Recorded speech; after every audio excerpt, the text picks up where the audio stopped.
Top 6 igrica u 2022. godini. Pre nego što bilo šta započnem, samo da objasnim. Ovo nije top lista igrica koji su izašle 2022. godine. Ne mislim ni da sam igrao dovoljno takvih igrica da mogu da napravim listu. Ne, ovo je lista igrica koje sam igrao u 2022. godini i koje su mi se najviše svidele. Ideju za ovo sam dobio nakon što je Steam izbacio jednu jako interesantnu stvar pod nazivom Steam Replay. Ako niste upućeni, to je isto što i Spotify Wrapped, samo za igrice. Na Steam Replayu možete vidjeti koje ste sve igrice igrali u toj godini, koliko ste achievementa dobili, koliko dana za redom ste igrali igrice, koje žanrove ste najviše igrali i naravno detaljnu statistiku za svaku od igrice koje se nalazi na vašoj listi. Pa ako pogledamo detaljnu statistiku za ovaj kanal, vidjet ćemo da 64% vas gleda moje videe, ali još uvijek nije lupilo subscribe. Ako ste vi jedni od njih, ostavite like i subscribe jer mi znači mnogo više nego što mislite. Sada, kada ste to uradili, vraćamo se nazad na video. Možda se pitate zašto baš top 6, što ne 5 ili 10? Iskreno, nemam dovoljno stavki za top 10 listu, a moje top 5 liste su već rezervisane za kratke i šaljive liste. Pa da biste mogli na prvi pogled da razlikujete te liste od ozbiljnih, najlakše mi je bilo samo za ozbiljne da dodam još jednu stavku. A zašto baš u 2022. godini? Pa postoji više razloga zašto najverovatnije nikad neću napraviti video o svojoj top listi igrica koje sam ikada igrao. Za početak, moja lista se često menja. Nekad na nju dođu nove igrice, a nekad se promeni redosled igrica koje su već na njoj. Ako bih napravio video, time bih zapečatio jednu verziju liste, koja već samo kroz mjesec dana može da se razlikuje od moje realne top liste. A pored toga, ne znam ni koju igricu bih stavio na prvo mesto. Svaki put kad pomislim da odaberem jednu, gotovo istog trenutka se predomislim, jer je mnogo jaka konkurencija. Zbog toga sam odlučio da suzim izbori i sebi olakšam posao, tako što ću ja napravim top listu igrica koje sam igrao samo u jednoj godini. Uzeo sam listu igrica koju mi je Steam Replay napravio i na nju dodao još neke igrice koje sam igrao u istoj godini, ali nisam pokretao preko Steama. Prioritet sam dao igricama koje sam prvi put tada igrao, ali nisam isključio igrice koje sam ranije igrao ukoliko sam imao osjećaj da zaslužuju da budu na listi. Sada, da ne dužimo više, prelazimo na ono što ste svi čekali, a to je sponzor ovog videa. Oj. I sad kad smo i s tim završili, prelazimo na mojih top 6 igrica koje sam igrao u 2022. godini.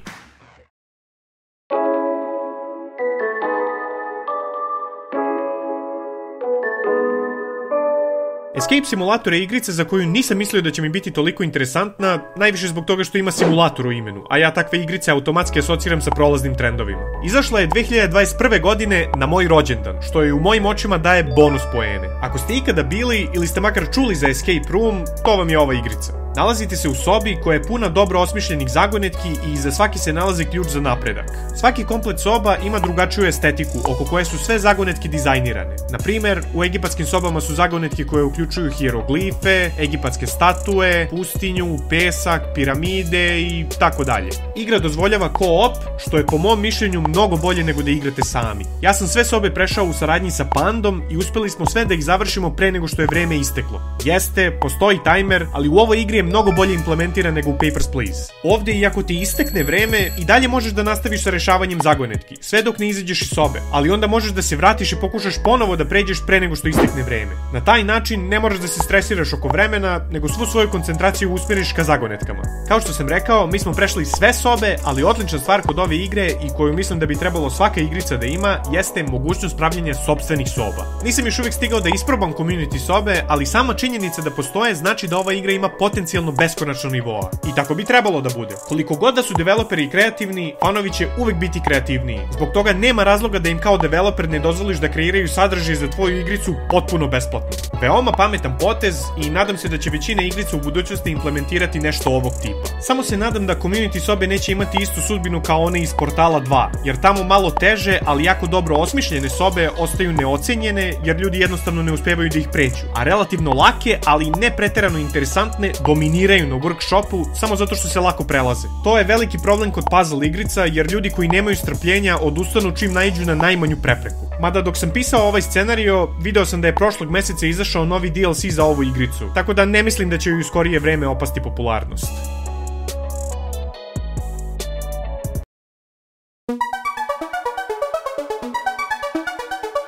prema tipu igrice koju u većini slučajeva preferiram. Verovatno ste mogli da pretpostavite da Portal ne samo da mi se sviđa, nego sam obe igrice prešao minimum 5 puta. A zašto i ne bih? Puzzle igrica, genijalan koncept, interesantna priča i jedan od mojih omiljenih protagonista, ali isto tako i antagonista ikada. Stoga se verovatno pitate zašto sam je stavio na ovu listu kada sam je u prošlosti već igrao gomilu puta. I slažem se. Da je jedini razlog zbog čega je na listi to da mi se sviđa od ranije i da sam je makar malo igrao u toku prošle godine, taj razlog ne bi bio dovoljno dobar. Ali na jednom od skorijih streamova sam pokušao da pređem Portal u što kraćem vremenskom periodu ili ti da ga speedrunujem i od tad sam dobio novi povod da je igram iznova i iznova. Moje vreme za prelaženje igrice je bilo nešto više od sat vremena, što nije loše za prvi put, ali mi se probudila želja da to vreme smanjim na makar pola sata, ako ne i manje. Voleo bih, ako biste vi bili voljni da me gledate, da u nastavku na svojim streamovima pokušam da pređem svoj PB, dok ne dostignem vreme s kojim sam zadovoljan. Naravno, ne bih prestao da radim sve što sam do sada radio na streamovima, samo bih uveo i taj speedrun segment od sat i po koji bi se s vremena na vreme pojavljivao. Ja sam oduvek bio zainteresovan za speedrunovanje, ali nikad do sad nisam mogao da naiđem na igricu u kojoj bi bio dovoljno vešt i koja bi mi bila dovoljno interesantna da je igram iznova i iznova. S Portalom, ako uspem da dostignem zadovoljavajući rezultat, mogu da otvorim za sebe vrata koje sam oduvek hteo, a da pritom kreiram sadržaj koji bi vama bio interesantan za gledanje. I eto, zbog toga sam odlučio da Portal zaslužuje da bude na ovoj listi.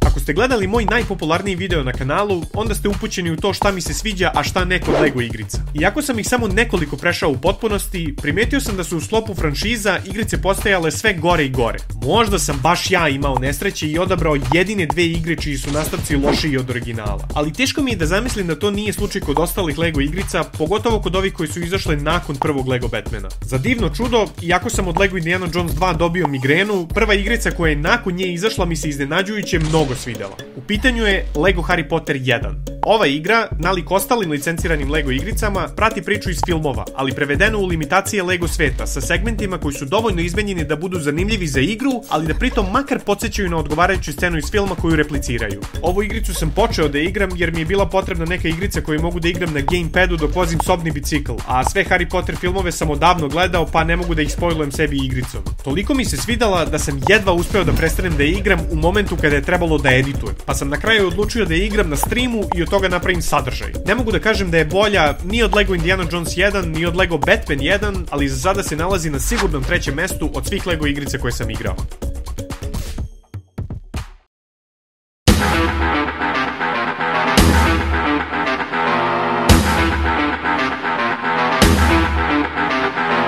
Mislim da ste svi koji gledate čuli za Doom.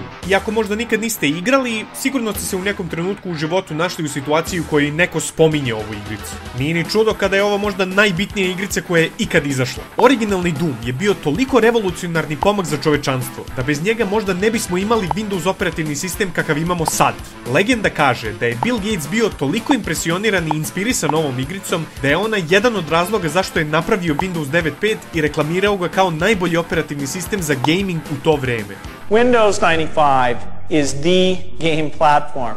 Whether it's the best performance, the best setup, the best integration, with the toolkits we're putting together, we're going to make sure people are very focused on Windows 95. Sad, zašto vam ja sve ovo pričam o originalnom Doomu kad on uopšte nije na ovoj listi? Pa zato što njegov remake iz 2016. jeste. Kada je u pitanju remakeovanje starih voljenih igrica, ljudi su uvek skeptični jer ne žele da im neko nesposoban i nezainteresovan upropasti omiljenu igru. Na svu sreću, Doom 2016 je sasvim opravdan remake jer je u potpunosti ostao odan izvornom materijalu, a uz to nam je dostavio jedno od najboljih single player FPS iskustava u prethodnoj deceniji. Naravno, ovo mi nije bio prvi put da sam igrao ovu igricu. Igrao sam je pre nekoliko godina, ali skoro sam nabavio Doom Eternal i kao pripremu za njega sam odlučio da je ponovo pređem, čisto da se malo podsjetim mehanika igre. Drago mi je što sam to uradio jer sam se podsjetio koliko ova igrica zapravo kida. Iskreno, ne znam da li imam išta negativno da kažem za ovu igru, osim možda toga da joj fali co-op. Da to ima, najverovatnije bi mi bila omiljena, jer bi onda posjedovala sve što ja tražim kod igrica. Ali svakako, dovoljno me impresionirala po drugi put da sam osjetio potrebu da je stavim na ovu listu, iako sam je već igrao ranije.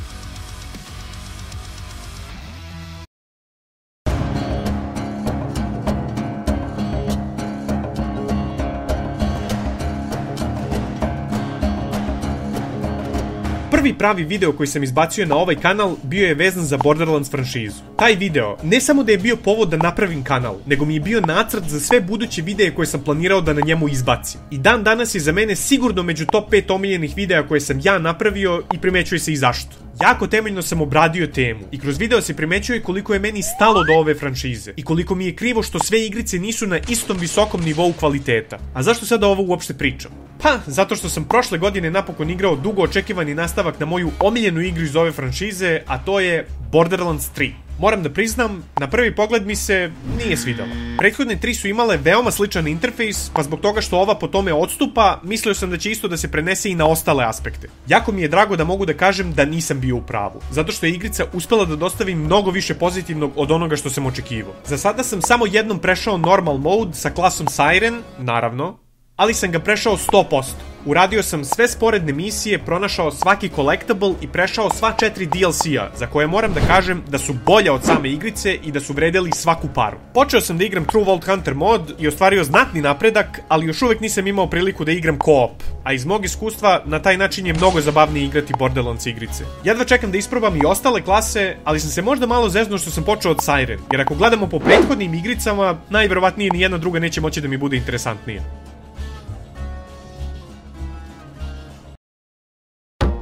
Pre nego što otkrijem prvo mesto, hteo bih da spomenem još neke igrice koje bi verovatno završile na listi da se ona ne sastoji od samo 6 stavki. Ovu igricu nisam igrao prvi put u prošloj godini, ali sam je ponovo prešao u potpunosti, uključujući DLC-eve, i pravo da vam kažem, mnogo je dobra. Ni ovu igru nisam igrao prvi put prošle godine, ali njen poslednji DLC jesam. Da je on bio igrica, verovatno bi završio na listi, ali pošto je samo DLC i pošto već imam jednu Borderlands igricu na listi, mislim da je ovo savršeno mesto da ga spomenem. Da sam svim igricama pružio jednaku šansu, svi biste mogli da pretpostavite da bi ova igrica bila na prvom mestu. I dan danas je svakodnevno igram i još uvek mi nije ni malo dosadila. U nameri da napravim interesantan video, odlučio sam da je ne stavljam na listu, ali nisam mogao da je ne spomenem uopšte.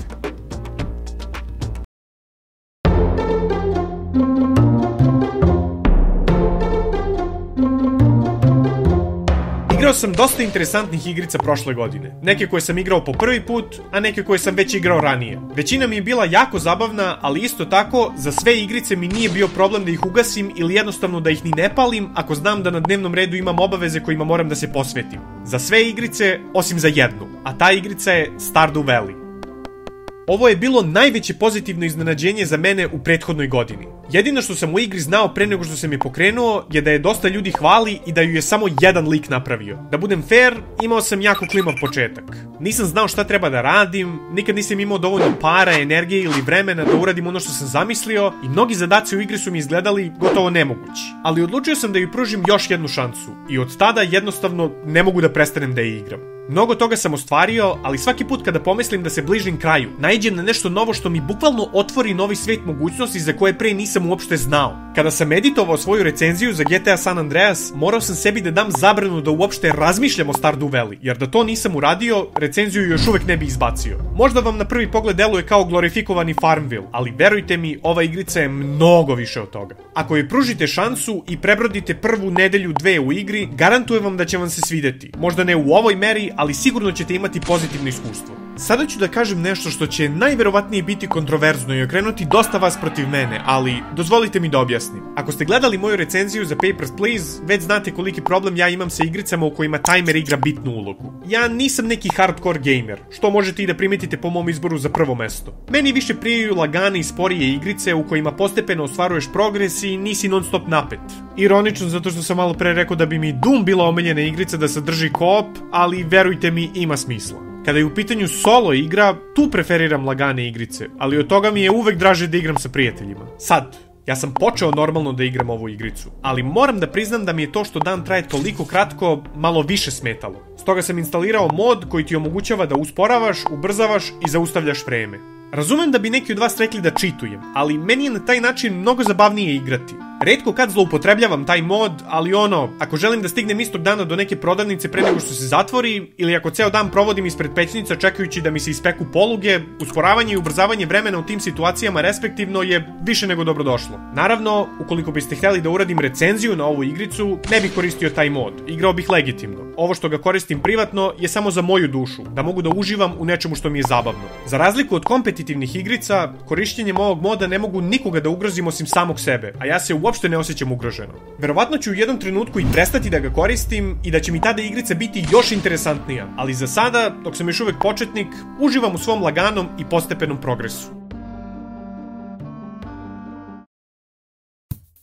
I to bi bila moja top lista igrica koje sam igrao u prošloj godini. Ako vam se svidelo ovako nešto, mogao bih svake godine to da radim. To bi mi i podstaklo da probam da igram više igrice koje ranije nisam igrao, a ne da vrtim samo jedne te iste. Ako vas zanima moja top lista igrica ikada ili moj Steam replay, oba linka se nalaze u deskripciji. Mislio sam da isto ovo uradim i za filmove, ali nažalost nisam gledao dovoljno novih i dobrih filmova prošle godine da bih mogao da napravim listu. Ovo je bila moja prva ozbiljna top lista i planiram da pravim još videa nalik ovom. Ako vam se sviđa ideja i ako imate predloge za još ozbiljnih top lista, pišite u komentarima. I naravno, ako biste htjeli da uradim recenziju na bilo koju od ovih igrica koje sam spomenuo, napišite u komentarima pa ću da ih ubacim u listu.